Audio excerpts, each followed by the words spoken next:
Bomb threats made on the app Yik Yak, a threat about violence made on Facebook. These incidents, examples of what's been happening in schools right across our region.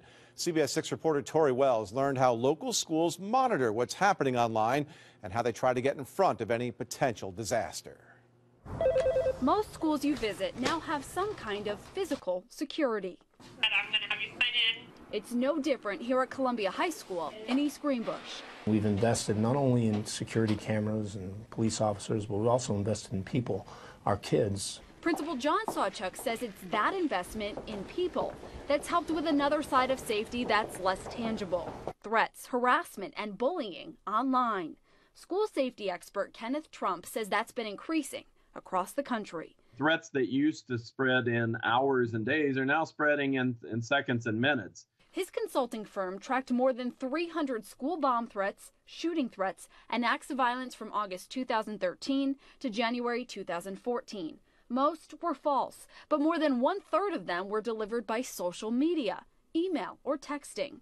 School officials need to be trained to evaluate threats cognitively and rationally, have a plan with their police and other first responders so that they assess a threat before they react. Columbia High School says it has a threat assessment plan. Schenectady Superintendent Larry Spring told me his district does as well.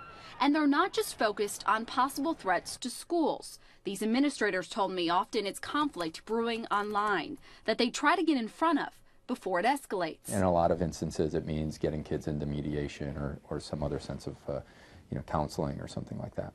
Neither school is constantly monitoring students' social media accounts. They say it's not realistic or appropriate, and Trump agrees. School administrators have to strike a balance. They can't be the internet police and spend 24/7 online. But he says they do need to be locked into the community and what's going on. When we notice that there's some conflict brewing, when we hear about that something might be in the wind regarding some students or some groups of students, then we go in and we try to find out what's happening on Facebook. Both administrators tell me that parents and students play a key role in this, reporting things that they see online and taking a stand. Sawchuk says his school works to educate about social media because it knows that's where the students are.